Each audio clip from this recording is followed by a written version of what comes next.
આજની ધર્મકથા. પ્રણામ.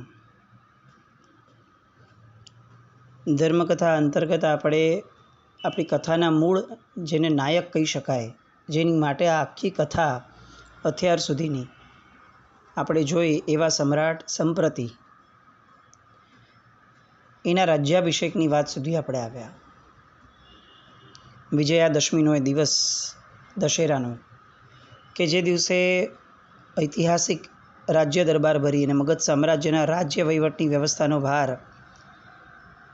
જે 4 ભાગ કર્યા હતા એ 4 ભાગોની અંદરમાં વહેંચવા આવ્યો. અને અવંતી પ્રાંત, કે જેને મગધની સામ્રાજ્યની રાજધાની અને કેન્દ્રસ્થાન ગણવામાં આવતું હતું, એ અવંતી પ્રાંત અને એ ઉપરાંત જે બીજું મુખ્ય રાજ્ય ગણાવવામાં આવતું વિદિશા, એ બધી જગ્યાના સમ્રાટ તરીકે 10 મહિનાના બાળક સંપ્રતિને અવંતીપતિ તરીકે બનાવી અને મગધના સામ્રાજ્યના યુવરાજ તરીકે તિલક કરી અને ઈસવીસન પૂર્વે 257 એટલે કે વર્ધમાન સ્વામીના નિર્વાણ પછી 271 વર્ષની આસપાસમાં આ આખો પ્રસંગ ત્યાં પાર પડ્યો. આ સમ્રાટ સંપ્રતિનું જીવન એ પણ બહુ જ સમજવા અને જાણવા લાયક છે. આપણને ચંદ્રગુપ્ત મૌર્ય માટે જેટલો બધો સદભાવ થાય છે કે એણે જે રીતે ચાણક્યની સાથે રહીને ભારત વર્ષને સર કર્યું, આપણને જે રીતે એલેક્ઝાન્ડર વિશે ખબર છે કે એણે કઈ રીતે આગેકૂચ કરીને આખા વિશ્વ ઉપર વિજેતા બનવા માટે એણે જે રીતે આગેકૂચ કરી, આ બધી વસ્તુઓ આપણને ક્યાંકથી ને ક્યાંકથી ઇતિહાસમાં મળી જાય છે. પણ એક વસ્તુ જે ક્યાંય જૈન કે અજૈન કોઈ ઇતિહાસકારો આગળ મળતી નથી વાંચવા, એ છે સંપ્રતિનો સમ્રાટકાળ.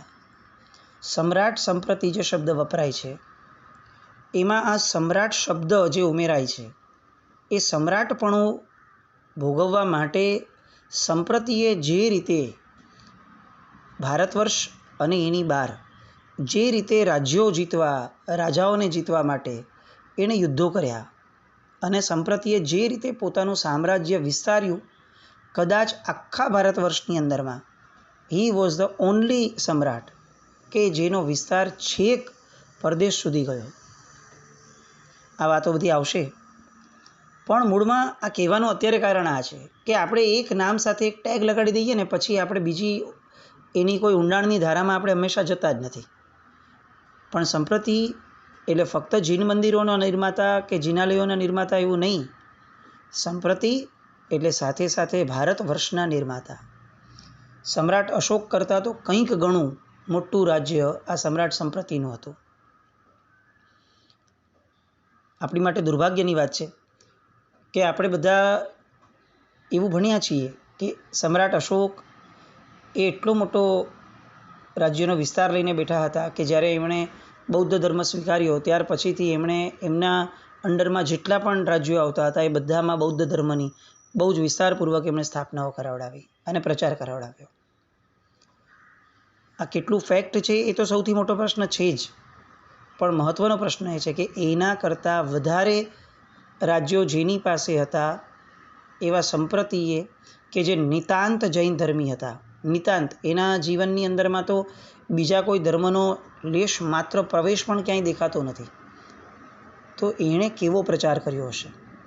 અને કમ ભાગ્ય આપણા એ કે સમ્રાટ સંપ્રતિએ જો આટલા બધા રાજ્યોની અંદરમાં અને દેશોની અંદરમાં જૈન ધર્મનો પ્રચાર કર્યો હોય, તો એ ધર્મના વારસાને આજે આપણા સુધી આપણે બહુ જ જૂજ કહી શકાય એ રીતે આપણે માંડ લાવી શક્યા. બધી વાતો આવશે અને આપણને આમ આંખ પોળી થતી જશે કે અચ્છા, અહીંયા પણ રાજ્ય હતું, અહીંયા પણ સંપ્રતિનું રાજ્ય હતું. આવા એક એક નામો આવતા જશે. પણ એ પૂર્વે આપણે ગઈકાલે જે એક છેલ્લે વાત મૂકી હતી કે વર્ધમાન સ્વામી ભગવાન પછીથી સુધર્મા સ્વામી ભગવાન જે આવ્યા અને એમની પાઠ પરંપરા થઈ, એ પાઠ પરંપરામાં અનેક મહાત્માઓ થઈ ગયા કે જે લોકોએ આ રાજ્ય ગાદી જે નંદવંશની, મૌર્ય વંશની, આ બધાની રાજ્ય સત્તા સમયે બહુ મહત્ત્વનો રોલ પ્લે કર્યો હતો. જેમના નામો કદાચ ક્યાંય એટલા બધા પ્રસિદ્ધ નથી થયા, આપણે છત્રપતિ શિવાજી મહારાજનું નામ બોલીએ તો સ્વામી રામદાસ તરીકે તરત જ એમના ગુરુ આપણને વર્તાઈ આવે ને યાદ રહે. પણ આર્ય ચાણક્ય, ચંદ્રગુપ્ત, આખો નંદવંશ, એની પછીનું આ મૌર્ય વંશ, આ બધા રાજાઓના નામની સાથે ક્યાંય પર્ટિક્યુલર કોઈ એક મહાત્માનું નામ જોડાયું હોય એવું જનરલી ઓછું થયું છે. અને તેમ છતાં પણ આ લોકોનો રોલ પ્લે એ એટલો બધો મહત્ત્વનો હતો કે એમ કહી શકાય કે આ લોકો આ આખી રાજ્ય સત્તાઓ, પછી નંદવંશ હોય કે મૌર્ય વંશ હોય, એની નીંવ હતા. આપણે ઈસવીસન પૂર્વે 215ની અંદરમાં સ્થૂલભદ્રજીના સ્વર્ગવાસ સુધી આ પરંપરા જોઈ હતી. એમના 2 શિષ્યો આર્ય મહાગીરી અને આર્ય સુહસ્તી મહારાજ. એમાંથી આર્ય મહાગીરી મહારાજ વડીલ હતા, એટલે સ્થૂલભદ્રજીએ એમને યુગ પ્રધાન પદે સ્થાપ્યા. હવે આર્ય મહાગીરીજી મહારાજ જે છે એ જીનકલ્પી સાધુની તુલના કરતાં ઉચ્ચ કોટીની ક્રિયા અને ભાવનાથી રહેવા લાગ્યા.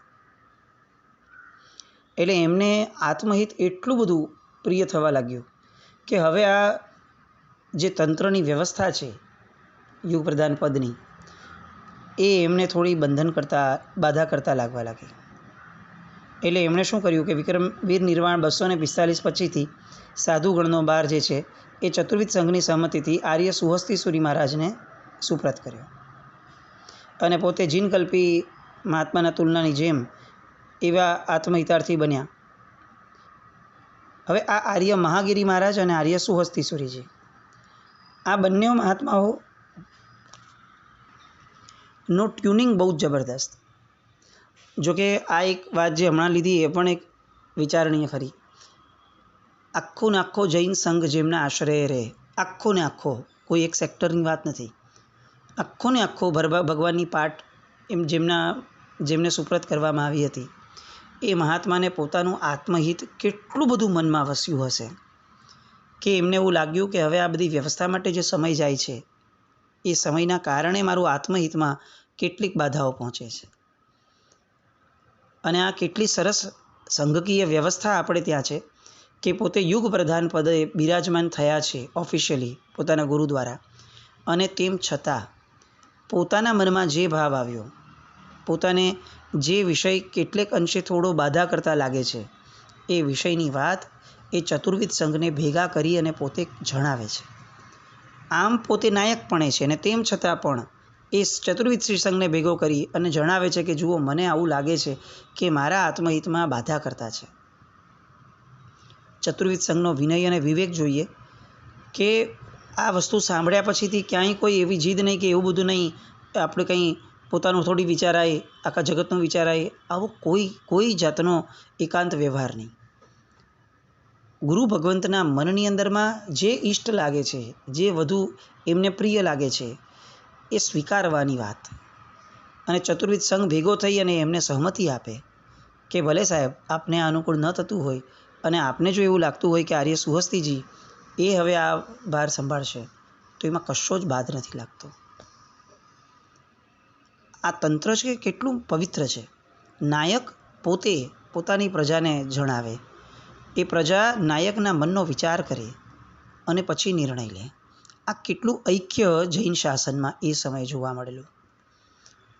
ચતુર્વિધ સંઘોનો વિવેક કેટલો જાગ્રત હશે, અને આર્ય મહાગીરીજીના મનની અંદરમાં સંઘની મહત્તા પણ કેટલી મોટી હશે. પોતે ધાર્યું હોત તો તરત કહી દીધું હોત કે હું આમને બનાવું છું, પણ એમ નહીં, સંઘને સાથે લીધા વગર વાત ન થાય. આ એક જબરદસ્ત પ્રસંગ, બહુ જ પ્રેરણાત્મક પ્રસંગ આ એ સમયે બન્યો. અને એ પછીથી આર્ય સુહસ્તીજી એમણે પણ આમની સાથે બહુ જ સારો સ્નેહભાવ રાખી અને આ જે યુગ પ્રધાન પદ હતું એને 4 ચાંદ લાગે એવી રીતે નભાવ્યું. એકવાર એ કૌશાંબી આવ્યા, ત્યાં 12 વર્ષનો દુકાળ ચાલતો હતો. 12 વર્ષના દુકાળની સ્થિતિ એવી હતી કે જે લોકોને એક ટંકનું ભોજન બહુ જ વ્યવસ્થિત મળી રહેતું, એ લોકોને અતિ શ્રીમંત કહેવામાં આવતા. અને બાકીના બધા લોકોના ભાગ્યની અંદરમાં ઉણોદરી નામનો જે ધર્મ છે આપણો, એ ઉણોદરી જ લોકોના નસીબમાં આવી. કારણ કે 12 વર્ષનો દુકાળ એટલે ધન ધાન્ય આદિની એટલી બધી શોર્ટેજ થઈ ગઈ કે લોકોના ઘરમાં અન્ન મળતું નહોતું. હવે આ કૌશાંબીમાં એ વિહાર કરીને આવ્યા અને એ સમયે જે સમ્રાટ સંપ્રતિ અત્યારે છે એનો એક પૂર્વભાવ થયો. નામ હતું દ્રુમક. આ કથા આપણને બધાને લગભગ ખબર છે. આ દ્રુમકને ભોજન માટે 12 વર્ષનો દુકાળ છે. શ્રીમંતોને જ્યાં ઉણોદરી થતી હોય ત્યાં ગરીબની તો સ્થિતિ શું હોય, અને એટલે બિચારો ફર કરી રાખે છે. અને એને ખ્યાલ આવે છે કે આ એક મહામુનિ જે છે એને લોકો ગોચરી માટે આટલી બધી વિનંતી કરે છે અને આટલા બધા પ્રેમથી બોરાવે છે, આવા દુકાળમાં પણ શ્રાવકો. એટલે એની પાછળ જઈને એમ કહે છે દ્રુમક કે ગમે તેમ કરીને મને કંઈક ભોજન આપો, હું મરી જઈશ આમને આમ. અને પેલા મુનિ ભગવંત એ કેટલા બધા વિવેકપૂર્ણ હશે, ક્યાંય પણ પોતાના જ્ઞાનનો જરા પણ ઉપયોગ નથી કરતા. આપણે એવું માનવાને સ્થાન નથી કે મહાત્માને કાંઈ ખબર નહીં હોય, એમને બધા જ આચારો પોતાના ખબર હશે. એ ધારત તો કહી દેત કે ભાઈ શક્ય નથી, ભાઈ તું આવી રીતે નહીં આવતો. અને ખરેખર હું કહું કે આપણે આ બાબતમાં વિચાર કરવો જ જોઈએ કે સમ્રાટ સંપ્રતિએ 1.25 કરોડ જીનબિંબો 1.25 લાખ જીનાલયો બંધાવ્યા. એના મૂળમાં જો કંઈ હોય તો એનો પૂર્વભાવ હતો, અને એના પૂર્વભાવના મૂળમાં એની પૂર્વભાવની જે સફળતા છે ભાવની, એના મૂળમાં જો કોઈ હોય તો એ આચાર્ય ભગવંત કરતાં પણ અપેક્ષાએ વધારે એ મુનિ મહારાજ હતા, જેનું કોઈ નામ જ ઉલ્લેખ ઇતિહાસમાં નથી, કે જે ગોચરી વોરવા નીકળ્યા હતા. અને ગોચરી વોરવા સમયે એમને આ દ્રુમક નામનો ગરીબ એ એમને વિનંતી કરે છે કે સાહેબ મને કંઈક ભોજન આપો. એ ધારત તો સ્પષ્ટ ના પાડી દેત કે અમારો આચાર નથી, પણ તેમ છતાં એને લાગ્યું કે આ વારંવાર કહે છે એટલે બહુ જ વિનયપૂર્વક એ કહે છે કે જો આ અધિકાર છે ને એ અમારા ગુરુનો છે, અમારું આખું જીવન અમારા ગુરુનું હોય, અમારા આચાર વિચાર, અમારી વાણી, અમારું વર્તન આ બધું જ અમારા ગુરુને આધીન થઈને અમારું હોય. અમે સ્વચ્છંદ નથી કે અમે તને જવાબ આપી દઈએ કે ના પાડીને નહીં થાય, આવી સ્વચ્છંદતા અમારામાં ન હોઈ શકે. અમે પરતંત્ર છીએ, અમારા ગુરુની આજ્ઞાને આધીન છીએ. એક કામ કર, તારો આ પ્રશ્ન જે છે ને એ તું મારી સાથે ચાલ અને મારા ગુરુને પૂછી જો મારા ગુરુ એમ કહે કે આને ગોચરી આપવાની, તો આ ગોચરીમાંથી કાઢીને આખું પાત્ર હું તને ધરી દઉં. પણ જે પણ છે એ બધું મારા ગુરુને આધીન છે. આપણે સિમ્પલી વિચાર કરીએ કે જે દ્રુમક ગરીબ હતો એને જ્યારે આવું ગુરુ પારતંત્ર્ય જોવા મળ્યું હશે ત્યારે જ એના મનની અંદરમાં જૈન ધર્મના અને દીક્ષા જીવનના બીજ રોપાણા હશે. આપણને એવું લાગે છે કે ગુરુ ભગવંતે એમને કીધું અને એને ખાવા માટે દીક્ષા લીધી. આપણે દરેક વાર કથામાં સાંભળીએ છીએ. વાત ખોટી છે એમ નથી, પણ મૂળ એ પણ સમજીએ કે પેલા મુનિ ભગવંતનો જે વ્યવહાર હતો, પેલા મુનિ ભગવંતનું જે વાત્સલ્ય હતું, પેલા મુનિ ભગવંતની જે સાદગી હતી, અને પેલા મુનિ ભગવંતનો જે ગુરુ પારતંત્ર્યનો ભાવ હતો, એ ભાવે પેલા ગરીબ દ્રુમકના મનની અંદરમાં કેટલો અહોભાવ જગાડ્યો હશે એમના ગુરુ પ્રત્યે. ઓહો, આવા ગુરુ, આવા વિનયી શિષ્ય, ક્યાંય કોઈ જાતનું મને હડસેલી નથી દેતા, મને જાકારો નથી આપતા, મારી યારે તોછડાઈ નથી કરતા. આવો વ્યવહાર એ કદાચ જૈન ધર્મ પામ્યાનું ભવિષ્યની અંદરમાં, બીજા ભાવની અંદરમાં જૈન ધર્મ પામવાનું બીજ એ આ વ્યવહારથી પડ્યું છે. ખરું શીખવા જેવું આ કથાની અંદરમાં એ છે. અનુકંપા દાન કરતા હોઈએ, ઘરમાં કોઈ ગરીબ આવ્યું હોય, સંઘની અંદરમાં કંઈક આવું થયું હોય, કોઈક માણસ વ્યાખ્યાનની અંદરમાં પ્રભાવના લેવા 2 વાર આવ્યું હોય, કેટલાક વ્યક્તિઓ સાધર્મિક ભક્તિના પ્રસંગની અંદરમાં 2 વાર 3 વાર જમવા આવ્યા હોય, આવા અઢળક પ્રસંગો, એ પ્રસંગે આ મુનિ ભગવંતનું શરણું લેવા જેવું છે માનસિક રીતે. શું અદ્ભુત વ્યવહાર હતો એમનો કે પેલા ગરીબને એમના ગુરુ પાસે લઈ ગયા. એટલું જ નહીં, એમના ગુરુ માટેનો અહોભાવ પણ સૌથી પહેલાં જગાવ્યો. એ ગુરુ ભગવંત એમને લઈ ગયા પોતાના ગુરુ પાસે, અને પોતાના ગુરુ પાસે લઈ જઈને આખી વાત કરી. એ ગુરુ ભગવંતે એમનું લલાટ જોયું, યુગ પ્રધાન પદે છે. આજે કોઈ મહાત્માએ આવું કર્યું હોત તો આપણી સ્થિતિ શું હોત, એમના માટે આપણે શું બોલ્યા હોત. અને એ એમણે કર્યું ત્યારે એ સમયના એક પણ શ્રાવકે ઓબ્જેક્શન ન લીધું. શું વ્યવસ્થા હતી. આમ આપણે છે ને વિચાર કરીએ તો મોટા ભાઈ ને નાના ભાઈ જેવી સ્થિતિ છે. પરમાત્મા જ્યારે સમસરમાં બેઠા હોય અને દીક્ષા ધર્મ સ્થાપે એ સમયે સાધુ ભગવંતો એ મોટા ભાઈ અને શ્રાવક પરંપરા જે છે એ નાના ભાઈ તરીકે વહન થાય.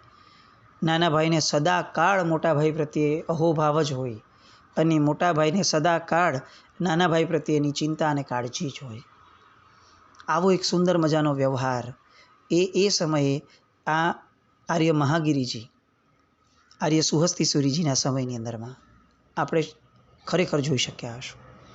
એક પણ શ્રાવકે ઓબ્જેક્શન નહીં લીધું કે સાહેબ એક તો આવો કારમો દુકાળ છે, અમારે ત્યાં માંડ માંડ જમવાનું પૂરું થાય છે, અને એમાં મહાત્માઓ આટલા બધા ઓલરેડી આપ બિરાજમાન છો, એમાં એક મહાત્માને ફક્ત જમવા માટે દીક્ષા અપાય? આવી રીતે દીક્ષા આપવાનું શાસ્ત્રમાં ક્યાં લખ્યું છે? ક્યાંથી છે? અમને શાસ્ત્ર પાઠ આપો. આવું એ સમયના સુજ્ઞ શ્રાવકો કોઈ નહીં બોલ્યા.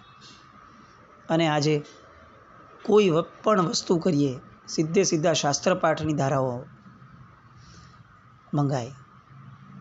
એક બહુ સરસ વાત આવતી કે ટ્રાફિક સિગ્નલ્સ હોય ને એના પ્રમાણે જ એને ફોલો કરવાના હોય દરેક વાહન ચાલકે. પણ જે ક્ષણે એ ટ્રાફિક સિગ્નલની પાસે ટ્રાફિક પોલીસ આવી જાય અને ટ્રાફિક પોલીસ એમ કે ભલે અહીંયા રેડ સિગ્નલ હોય, હું તમને કહું છું કે અહીંયાથી તમે સીધા આગળ જાઓ, એ સમયે ટ્રાફિક સિગ્નલની અવગણના કરવી પડે એ ધર્મ છે. કારણ કે એક જીવંત વ્યક્તિ છે કે જે કેટલીક પરિસ્થિતિઓના આધારે આપણો ટ્રાફિકનું નિયમન કરે ને જે ઓથોરાઇઝડ પર્સન છે. શાસ્ત્રો એ ટ્રાફિક સિગ્નલ જેવા છે અને ગીતાર્થ ગુરુ ભગવંતો એ ટ્રાફિક પોલીસ જેવા છે. એ એકવાર આવીને કહી જાય ને કે અત્યારનો દ્રવ્યક્ષેત્ર કાળભાવ આ કહે છે, તો પછી ટ્રાફિક સિગ્નલને બહુ પછી જોવા ન બેસાય કે ભાઈ ટ્રાફિક સિગ્નલમાં તો રેડ સિગ્નલ છે, અમે કેમ જઈએ? આવા વિવેકો હતા આપણે ત્યાં. ચારિત્ર અંગીકાર કરાવડાવ્યું એ દ્રુમક નામના જીવને. એનું દીક્ષા પછીનું નામ પાડ્યું રંકમુનિ. નામ પણ કેટલું અપ્રોપ્રિએટ. એ રંકમુનિ નામ પાડ્યું અને આર્ય સુહસ્તી મહારાજના શિષ્ય તરીકે એમને જાહેર કરવામાં આવ્યા. માત્ર એક જ દિવસનું દીક્ષા પાલન, અને એ પછીથી ભોજન ગયું. ભોજનની આદત ન હતી આવા ભોજનની, અને અતિસાર નામનો રોગ એમને વ્યાધિગ્રસ્ત થયો, અને એ અતિસારના કારણે એ જે ચારિત્ર પાલન પાછળનો સમયનો ગયો એ દુષ્કર બન્યું. પણ એ સમયે શ્રાવકો જે પગચંપી કરવા આવતા, સેવા કરવા આવતા, વ્યાવચ કરવા આવતા, એ બધામાં એને એમ દેખાયું કે આ એ જ વ્યક્તિઓ છે જે એકવાર જેના ઘરે હું જતો તો મને કાઢી મૂકતા હતા. એ જ વ્યક્તિઓ આજે મારા પગ દબાવવા માટે ને મારી શુશ્રૂષા માટે આવે છે. મનમાં ને મનમાં આ ભાવ ચાલે છે. અંદર દ્વિધા છે કે આવું અચાનકથી કેમ થયું? એવું તે શું પરિવર્તન થયું કે આ બધા લોકો એ જે હજી ગઈકાલ સુધી મને કાઢી મૂકતા હતા એ આજે પગ દબાવવા માટે આવ્યા? અને એટલામાં જ આર્ય સુહસ્તી મહારાજ એમનું મસ્તક જે છે એ પોતાના ખોળામાં લે છે અને પોતાના ખોળામાં રાખીને માથે હાથ ફેરવે છે, અને માથે હાથ ફેરવતા ફેરવતા નિર્યામણાઓ કરાવે છે.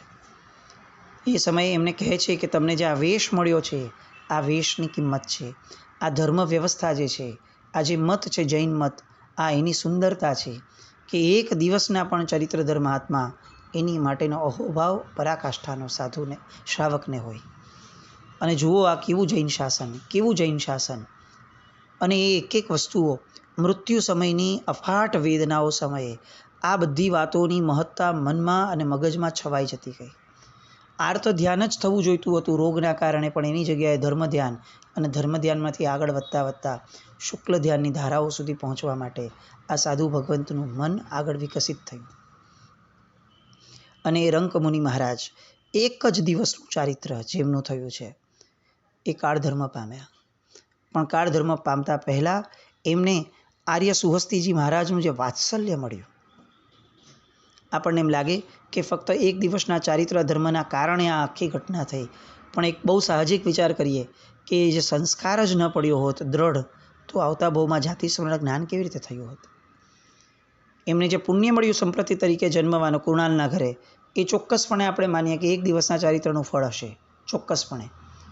પણ પછી જે જાતિ સ્મરણ જ્ઞાન થયું એની માટે તો 100% જવાબદારી માનવું જ પડે કે આર્ય સુહસ્તીજીએ એવી છાપ મનમાં પાડી હતી, એટલો બધો સ્નેહ આપ્યો હશે, એટલું બધું વાત્સલ્ય આપ્યું હશે, એટલો બધો અહોભાવ એ રંકમુનિએ ઊભું કર્યું હશે કે એની અસર, એના સંસ્કાર એટલા પ્રબળ થયા કે બીજા ભવની અંદરમાં જેવા આર્ય સુહસ્તીજીને જોયા અને એવું લાગ્યું કે મેં આમને ક્યાંક જોયા છે. રોમરાજી વિકસ્વર થવા લાગી. સામે ચડીને ત્યાં જવાનું મન થયું. ખબર નહીં કેમ. અને જઈને પૂછ્યા છે પણ મહાત્માને કે સાહેબ ખબર નહીં કેમ એવું થાય છે કે આપને જોઈને મને એવું લાગે છે કે કંઈક મેં આપને જોયા છે. મેં ક્યાંક આપને માણ્યા છે. એ કેવી અંતિમ પળો હશે, એ કેવો અડધો દિવસ હશે કે જે ફક્ત અડધા દિવસની અંદરમાં બીજા ભાવમાં જાતિ સ્મરણ જ્ઞાન થઈ જાય એટલું જબરદસ્ત મતિ જ્ઞાનની પવિત્રતા અને મતિ જ્ઞાનના સંસ્કારો પડી ગયા હશે. આ દ્રષ્ટાંત બહુ સામાન્યપણે આપણને બધાને ખબર છે, પણ આ ગૂઢ અર્થમાં જવા જેવું હતું કે રંકમુનિને સમ્રાટ સંપ્રતિ બનાવવામાં જે આર્ય સુહસ્તીજીએ વાત્સલ્ય આપ્યું, પેલા મુનિરાજ કે જેનું નામ પણ આપણને નથી ખબર, એમણે જે રીતે વિવેક ધર્મને બજાવ્યો, પોતાના ગુરુ પારતંત્રને બજાવ્યું, આ મુખ્ય કારણો છે. અને એ સમ્રાટ સંપ્રતિની આ પૂર્વકથા કે જેના કારણે સંપ્રતિ એ જૈન ધર્મ માટેનો એક આદર્શ સમ્રાટ બન્યા. વર્ધમાન સ્વામી ભગવાનની પરંપરામાં કદાચ શ્રેષ્ઠતમ કહી શકાય એટલી પ્રચારની ભાવના આ સમ્રાટ સંપત્તિ દ્વારા થઈ. એનું આ મૂળ અને આર્ય સુહસ્તીજી મહારાજ એમના પ્રભાવે થયું. ત્યાર પછીથી આર્ય સ્થૂલભદ્રજીની પછીની જે પરંપરામાં પોતે મહાગીરીજી મહારાજ આવ્યા અને એ બધા જ જે ચાણક્ય વગેરે રાજાઓ થયા હતા, એની માટે ઇતિહાસકાર પણ ડૉક્ટર સ્મિથ એવું કહે છે કે એ કાળે જૈન સાધુઓ ભારતના રાજ્ય સંચાલનમાં ખાસ સલાહકારની ગરજ સારતા હતા અને એમની અમૂલ્ય સલાહથી મૌર્ય વંશની કીર્તિ ભારતમાં ગરજી હતી. એટલે કે આર્ય ચાણક્ય, ચંદ્રગુપ્ત, આ બધા લોકો આર્ય મહાગીરીજી અને આર્ય સુહસ્તીજી આ બધાના જીવનકાળ દરમિયાનમાં થયેલા એ લોકોએ બહુ જ એમને માણ્યા હશે ચોક્કસપણે. અને આ ગુરુ ભગવંતોનો અસીમ ઉપકાર આ ભારત વર્ષ પર ગણી શકાય કે આર્ય સંસ્કૃતિની જે પરાકાષ્ઠા સમા એ જે વર્ષો હતા એમાં આ લોકોએ કી રોલ પ્લે કર્યો અને પોતાની સલાહથી, પોતાના જ્ઞાનથી આ ભારત વર્ષને અજવાળ્યું. આવી સરસ મજાની આ ગુરુ પરંપરા. હવે આ સમ્રાટ સંપ્રતિ જે છે એ કઈ રીતે પોતાનો ઐતિહાસિક વિજય અને રાજ્યાભિષેકની પળ સુધી પોતે જ્યારે 16 વર્ષના થાય છે એ સમયે કઈ રીતે એ જીતે છે અને કયા કયા પ્રદેશો જીતે છે એ આખી કથા આવતીકાલ પર રાખીએ. જેના જ્ઞાવૃત કંઈ પણ બોલાય તો મિચ્છામિ દુક્કડમ. જય